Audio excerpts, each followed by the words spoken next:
Salut à tous, c'est WWFan, on se retrouve pour une nouvelle vidéo et aujourd'hui on va faire les résultats de WWE NXT du 17 mars 2021. Donc les commentateurs sont Vic Joseph, Wade Barrett et Beth Phoenix. Donc ce soir c'est WWE NXT. Le show jaune démarre avec une vidéo des événements de mercredi dernier à NXT. On retrouve Finn Balor sur le ring et dit qu'il est toujours le champion de NXT pour cette journée Saint-Patrick. Kyle O'Reilly, Pete Dunne, Adam Cole, tous battus. Et maintenant, il reste un homme, Karrion Kross. Il l'attendait. À TakeOver Stand and Deliver, le temps de Kross sera venu. Karrion Kross et Scarlett arrivent sur le ring. Kross dit que cette situation ne pouvait pas arriver avant que les deux règlent leurs problèmes. Maintenant, il reste juste eux deux. NXT doit savoir qui est le vrai champion ici. Balor doit le savoir, il doit le savoir, le monde entier doit le savoir. Balor dit que tout le monde veut être le champion jusqu'à temps que le vrai champion arrive. Il va lui dire quelque chose que Il va lui dire quelque chose que personne n'a les couilles de dire. Cross marche et se bat comme un champion. Mais le problème, que c'est lui le champion et Cross n'a pas ce qu'il faut pour le battre et être en main event. Cross dit qu'il promet qu'à NXT TakeOver, Balor va sentir le sentiment lorsqu'il lui fait sortir l'air de son corps et s'étouffer. Balor dit que Cross va réaliser c'est quoi être dans le main event de TakeOver et échouer. Scarlett dit qu'elle a déjà vu ce rêve. Tout arrive pour une raison. Oni Lorcan et Danny Burch arrivent. Burch dit que Balor devrait affronter le meilleur technicien du sport, Pete Dunne. Lorcan dit que c'est le gars qui a été champion pendant plus de 400 jours. Ils savent que Dunne peut battre Balor. Ils savent aussi que Dunne peut battre Cross. Lorcan dit qu'un jour ou l'autre, Pete Dunne deviendra le champion. Scarlett dit qu'il y a des moments qui mènent à un futur inévitable. Un moment où les deux vont mettre leur titre en jeu contre Cross et Balor. Scarlett s'approche des deux hommes pour les amadouer. Scarlett dit qu'elle n'aimerait pas se faire traiter de lâche. Burch dit qu'elle a raison. Alors ils vont défendre les titres par équipe ce soir. Scarlett dit que chaque moment arrive pour une raison et Balor ne peut pas échapper le destin. Avant le combat, Austin Theory appelle Johnny Gargano et Candice LeRae pour savoir s'ils sont où. Gargano dit qu'ils sont à la maison. Ce soir c'est la soirée de Theory. La dernière étape de sa thérapie, il doit le faire seul. Theory approuve le message. Donc c'est un match simple. Dexter Lumis contre Austin Theory. À la fin du combat, Lumis aide Theory à se relever. Theory lui fait un câlin en disant qu'il savait qu'il était une bonne personne. Lumis lui applique son silence, mais Theory arrive à le repousser. Theory le prend pour son ATL, mais Loomis le renverse avec une slam et lui applique son headlock pour le faire dormir. Donc le gagnant est Dexter Loomis par soumission. De retour, Adam Cole est sur le ring avec un micro. Cole dit que mercredi dernier, Kyle O'Reilly a fait la plus grande erreur de sa vie. Mercredi dernier, il n'était pas fâché contre O'Reilly, il n'avait simplement plus besoin de lui. Mais O'Reilly lui a coûté le championnat NXT. O'Reilly est un idiot qui est jaloux de lui comme il n'aura jamais autant de succès que lui. Cole dit que O'Reilly vient de signer sa mort.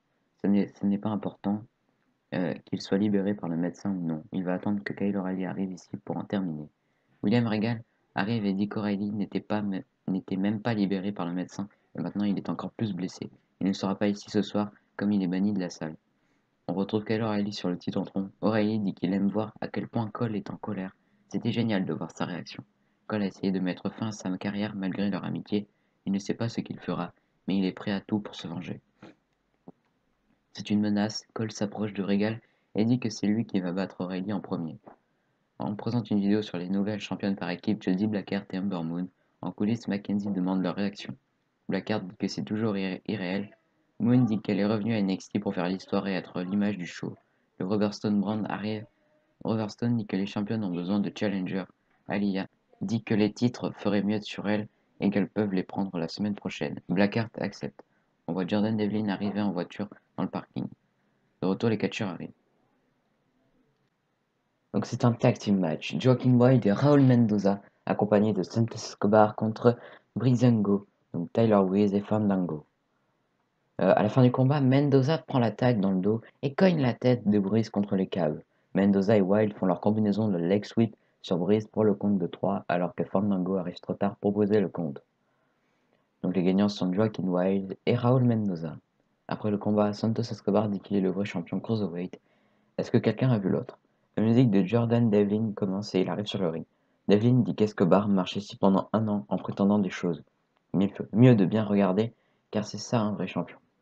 Lui, il n'a pas besoin de deux idiots pour l'aider. Santos Escobar entre sur le ring. Devlin dit à Escobar de mettre son jouet à la poubelle car le vrai champion est de retour. Escobar dit qu'il a redéfini le cruiserweight, il a fait l'histoire comme le champion et il l'a prouvé encore et encore. Devlin a toujours le titre avec lui car tout le monde a oublié. Escobar lui dit de terminer ses affaires au UK et de venir l'affronter sur la grande scène de Lucha Libre NXT TakeOver Stand and Deliver. Et ils pourront régler ça une fois pour toutes. Devlin lui fait un headbutt pour envoyer au sol et quitte le ring. En coulisses, Mackenzie demande à Adam Cole sa réaction face aux propos de Kyle O'Reilly. Cole dit qu'il va quitter le building et lorsqu'il va retrouver Kyle O'Reilly dans le parking ou chez lui, il va le radier pour de bon. De retour, on présente une vidéo sur la catcheuse Starray qui fera bientôt ses débuts à NXT. C'est un match simple. Zoe Stark contre Dakota Kai, accompagnée de Raquel Gonzalez. À la fin du combat, Stark monte sur le coin, mais Kai se relève et la frappe. Kai enchaîne avec son Dakota Kick du coin pour le compte de 3. Donc la gagnante est Dakota Kai. Après le combat, Kai et Gonzalez s'approchent de Stark, mais la musique de Yoshirai commence. Shirai arrive avec un contrat dans ses mains. Shirai passe devant Kai et donne le contrat à Gonzalez en disant qu'elle veut l'affronter à TakeOver. De retour en coulisses, Green Line News Veterans explique qu'ils vont faire réaliser à MSK leur erreur d'avoir joué avec eux. Zach Gibson dit qu'ils ne vont pas oublier, et il y aura une facture pour leur geste. Marcel Vartel et Fabien Aichner arrivent sur le ring pour un match, mais Tommaso Ciampa arrive avec une chaise pour frapper Aichner pour le sortir. Donc c'est un match simple. Marcel Vartel accompagné de Fabien Aichner contre Tommaso Ciampa. À la fin du combat, Ciampa fait une suplex à Vartel et il roule sur le tablier. Ciampa enchaîne avec son DDT de la deuxième corde et le couvre pour la victoire. Donc le gagnant est Tommaso Ciampa. Après le combat, la musique d'Imperium commence et le champion NXT UK Walter arrive sur la scène. Walter monte sur le ring et s'adresse à Ciampa. Imperium commence à attaquer Ciampa à 3 contre 1. Walter termine avec sa powerbomb. Dans la rue, William Regal arrive alors que Kyle O'Reilly et Adam Cole se font arrêter par la police. Les deux se crient dessus. Druckner Knight fait ses débuts. Donc c'est un match simple. Black Knight contre August Guy. Pendant le combat, Bronson Reed arrive sur la scène et déchire la veste de Knight pour le distraire. À la fin du combat, Knight porte un coup de pied à Grey et enchaîne avec son Snapdriver pour le compte de 3. Donc le gagnant est Black Knight. Donc après, dans le parking, William Regal dit qu'il aura une solution pour régler le conflit entre Adam Cole et Kyle O'Reilly. Donc c'est le main event, c'est le match par équipe pour NXT, pour le titre NXT. Donc c'est un match par équipe. Karen Cross accompagnée de Scarlett et Finn Balor contre Oney Lorcan et Danny Burch. À la fin du combat, Balor fait son running dropkick à Lorcan en bas du ring et il tombe sur Scarlett. Cross n'est pas content et commence à cogner la tête de Balor contre la barricade pour ensuite le lancer sur le ring. Lorcan fait son running uppercut à Balor pour le compte de 3. Donc les gagnants sont Oney Lorcan et Danny Burch. Après le combat, Cross fait sa Saito suplex sur Lorcan pour ensuite poursuivre son attaque sur Balor. Cross termine avec son coup d'avant-bras dans le dos. Les choses se terminent avec une célébration de Cross et Scarlett. Du coup, bon, ça sera tout pour aujourd'hui parce que trop de vidéos. Du coup, je vais arrêter ici et du coup, on se retrouvera la semaine prochaine pour continuer les vidéos parce que on en a encore beaucoup. Allez, abonnez-vous, lâchez des pouces bleus, des commentaires, allez, bye.